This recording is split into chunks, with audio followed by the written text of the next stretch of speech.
Hello everybody and welcome back to Jake's RC Stuff, and today we're doing a video following on from the last video where I spoke about some of the problems that I'd had with batteries giving up for me on the last time that we went to the flying field.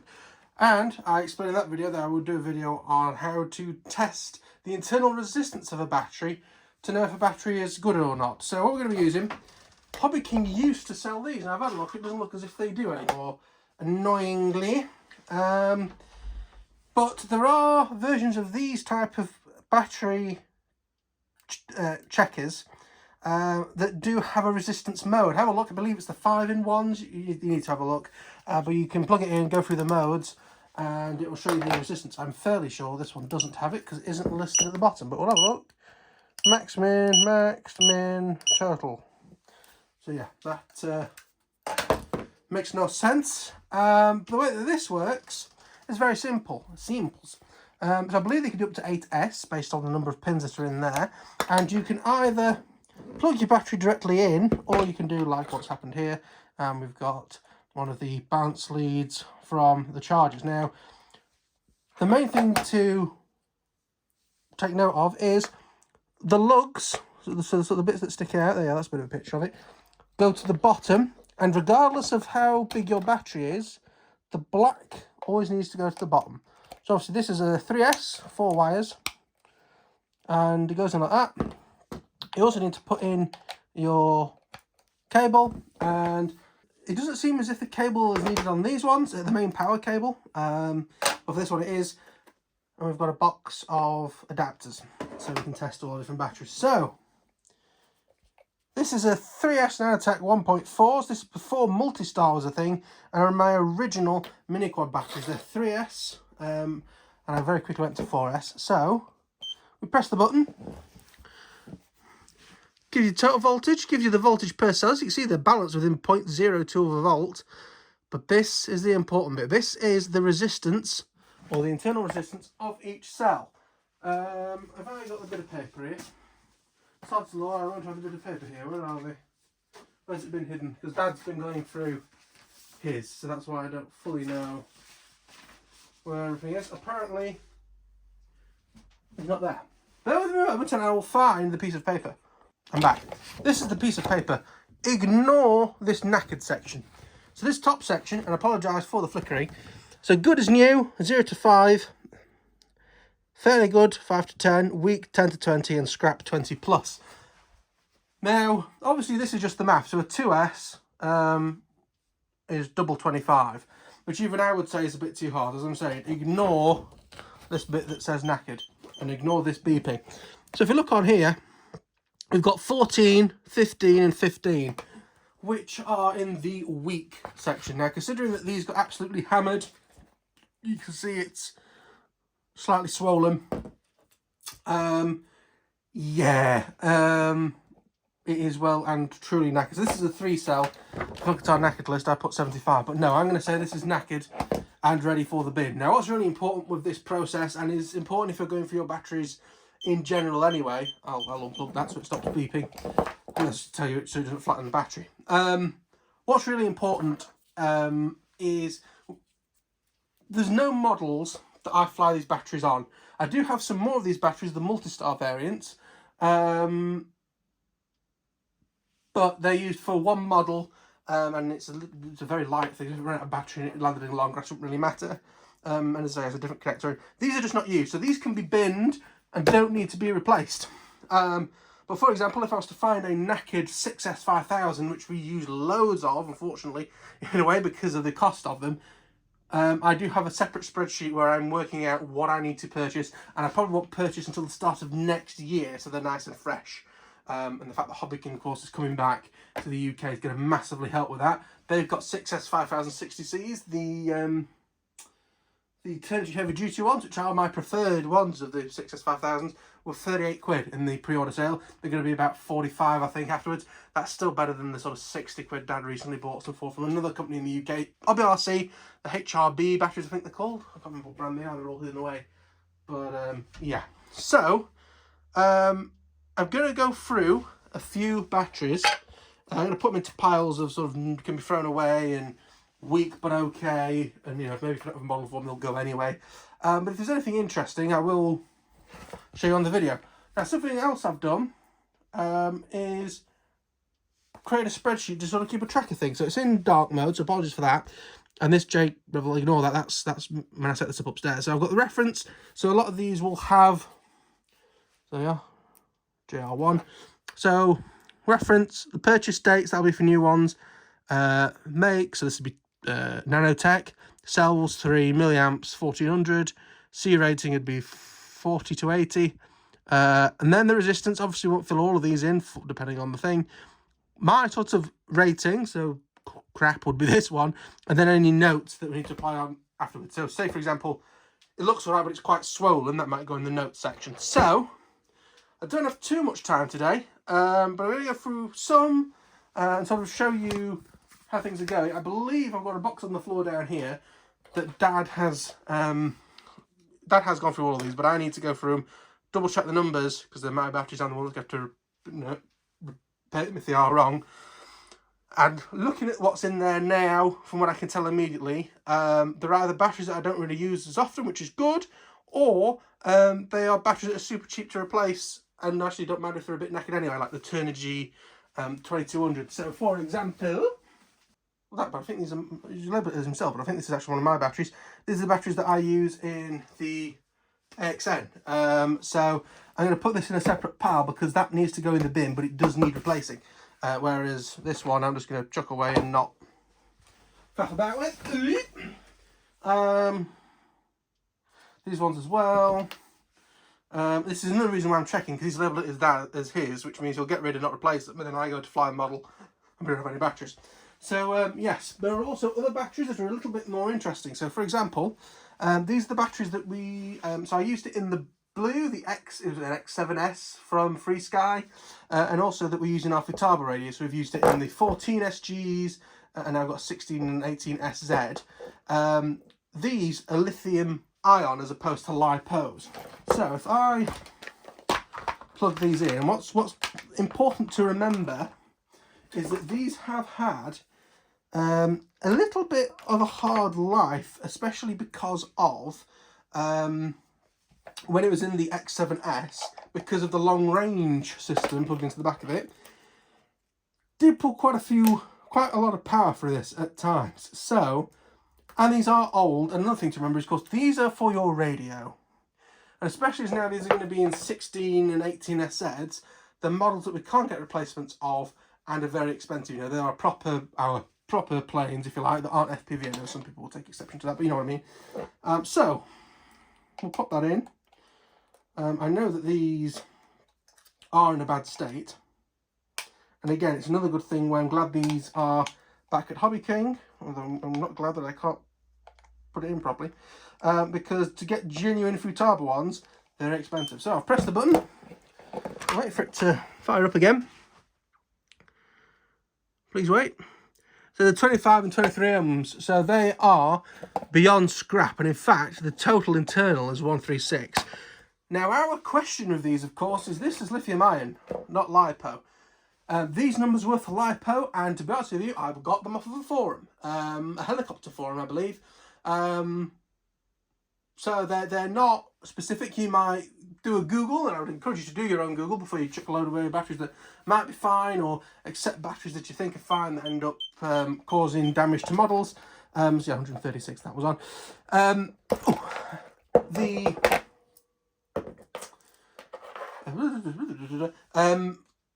These are just what I've got off the website, off of the forum. Now, these being lithium ion, I'm not sure if they're any different or not. Maybe lithium ion has a higher resistance, and that's why they aren't as good for high power applications, for example.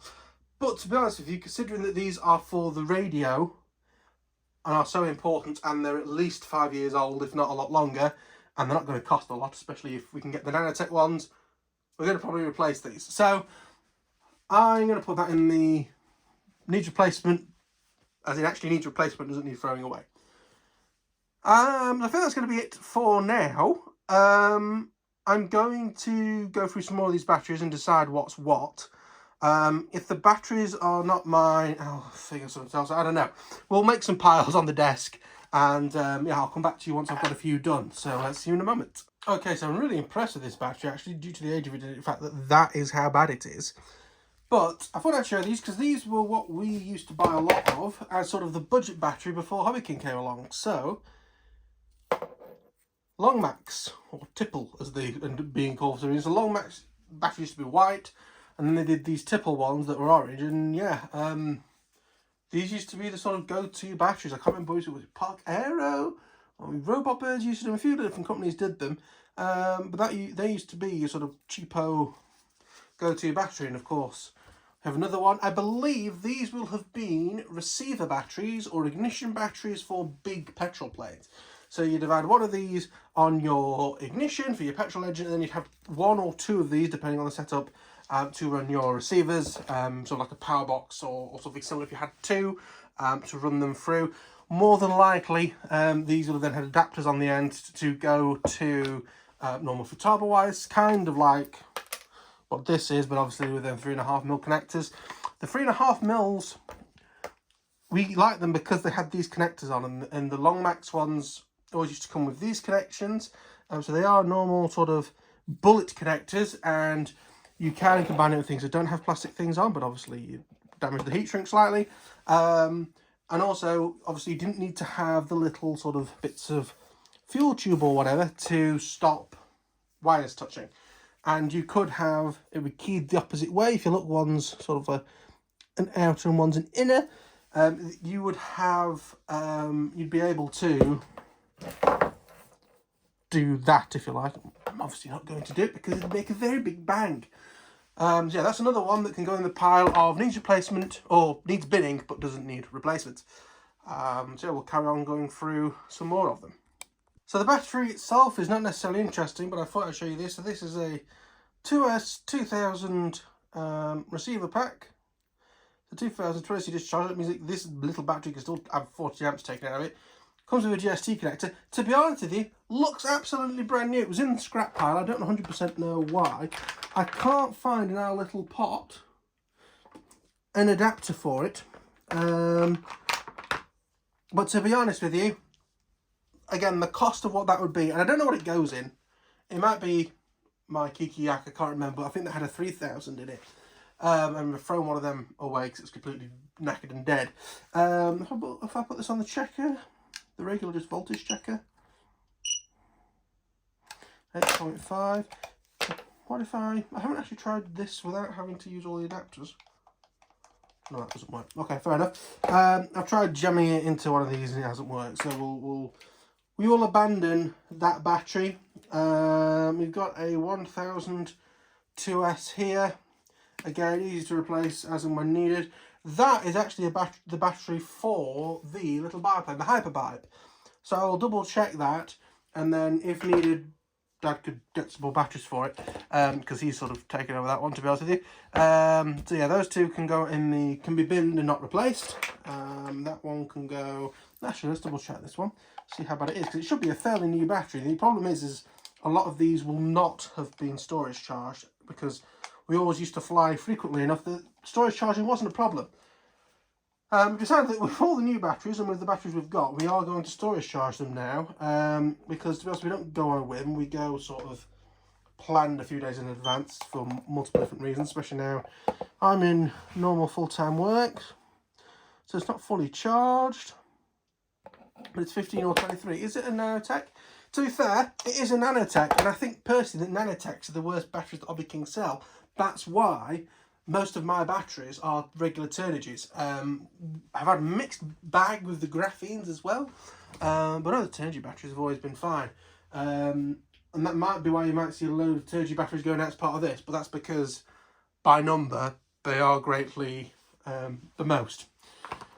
So another thing that I will say is that a lot of planes have batteries in them.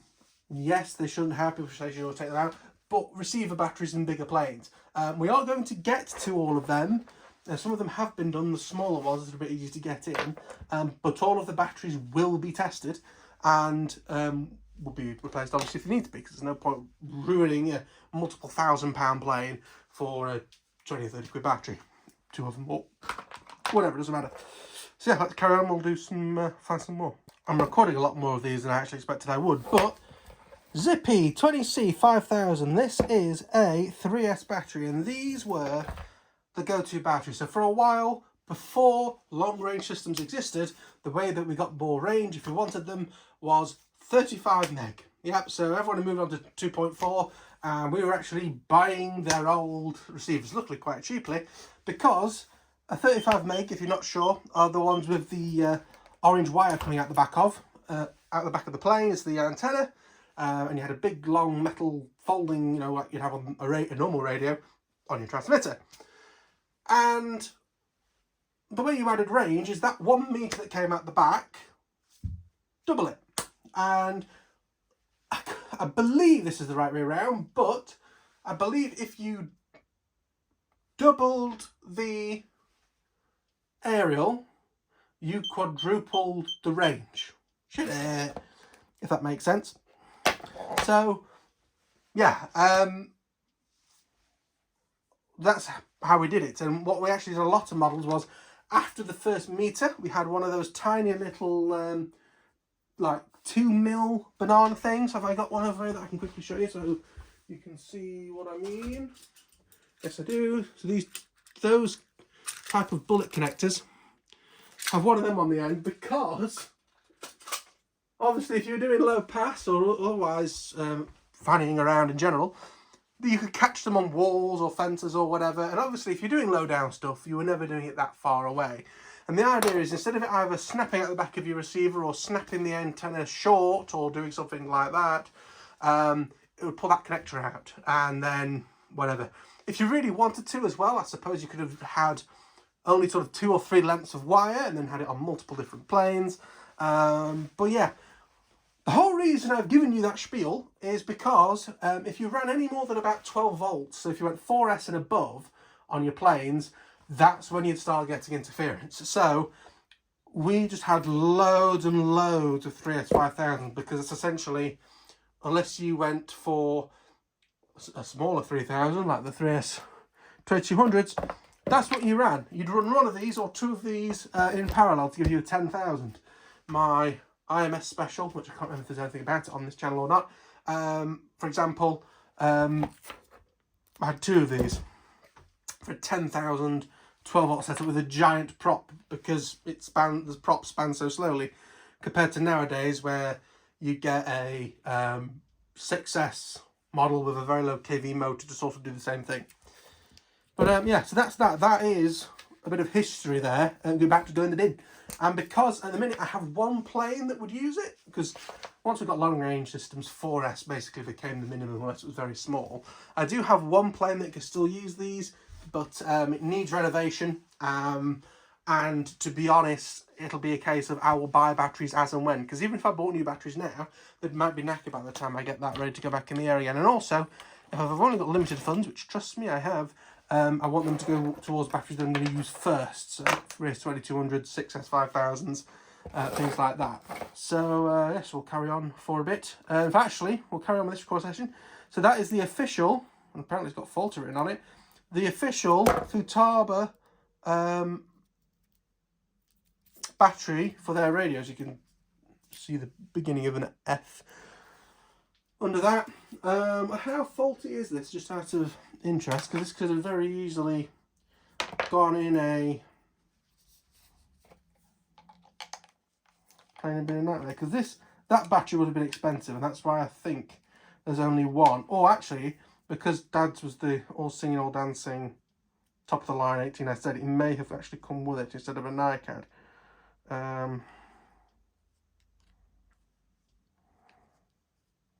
That connector's a bit knackered, and it doesn't think it's connected. Is it completely dunzo dead? Yeah, that's completely dead. That can go in the scrap. I'm not going to put it in the need replacing pile, because we've got enough to tell us that we know how many we need. Another 3S 2200. Let's go through some more of these off camera, hopefully, before I put things on record. But yeah, see you in a moment. So I've changed the way that I'm doing this slightly. Anything that is below 10, so not this one, But anything that is below 10 that I could actually think it could be of use. So I've got two of the 3S200s over there. They'd be fine in an AXN still, so I'm putting that in a weak but still can be used category over on the far side. Because stuff like those, where they don't really matter, can go sort of to the end of the list of buying stuff. So I'm not sure if I'm going to do this all in one big go, or if I'm going to do it over a series of months. It would make sense if they're not doing click and collect at the new Hobby King warehouse, or it's still all the way down south like it was last time. I have been there once to collect batteries like these. I bought a load of the multi-star small stuff, the 1400 3s and 4S's. I went down to wherever their old warehouse was. They went, here you go, and then I went, oh, I've got to drive another 4 hours back. It was a nightmare. I don't want to do that again unless it'll either A, save a load of money, or, you know, if they're closer, obviously we'll go or whatever. So either I'll do it in one big batch that'll probably cost a lot to ship, or I'll skip it. You know, if I've got to split it in multiple parcels, I might as well do it for multiple months and try and, you know, spread out where I spend the money. So, yes. Carrying on, here's an interesting one. Look at how high of ohmage is on there, and this is a transmitter pack. So this is a 2650 1C 11.1 volt transmitter pack. So they are for my Field Force or Futaba 10CP radio.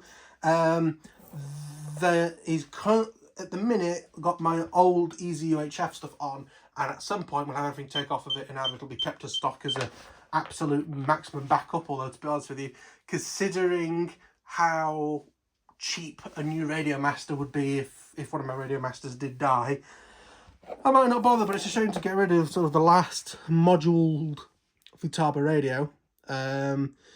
But yeah, I am going to keep this battery, even though I would never trust flying anything on that battery, simply because I need a battery to make that radio work. Once everything's off of it, we're fine. So 3S 5000s. Here we are, ladies and gentlemen. I believe this is a well, it's annoying because some of these are brand new. I believe this was bought by accident. It does confuse me slightly. He's naming them in slightly weird ways, like that. Actually, I know what that is. That is the battery for my Easy Glider. Yet he's put his name on it, which is good. I'm checking all of these because if he had thrown them away and I didn't know they existed, or I didn't know they'd gone, then I'd have a model with no batteries. So yeah, yeah. So those, if they need scrapping, I'm going to be really annoyed. Let me put them to the side because these, one of them has been flown once and the other one is brand new. Yeah, so one of these was in the plane, obviously, when it glitched out and crashed into the ground. And one of them hasn't been flown because the model didn't last long enough to go a second flight. Oh, is this super dead? What's going on here? Please wait. 12, 12 and 5. To be honest with you, for an Easy Glider, that'll do. Although, it's a bit worrying that went off, but never mind.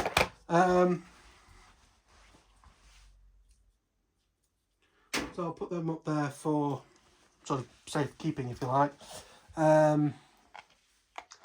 So far, the ones that we're sort of desperate to replace are so far only those two. Oh, I'll just fall on the floor. That's good, isn't it? And those ones, not great, but it'll do for something again like an Easy Glider. You know, an Easy Glider, if it runs out of battery, it's a glider. I'm sure we can put it down in a fairly safe manner, whereas obviously, if not, it could be a bit of a problem.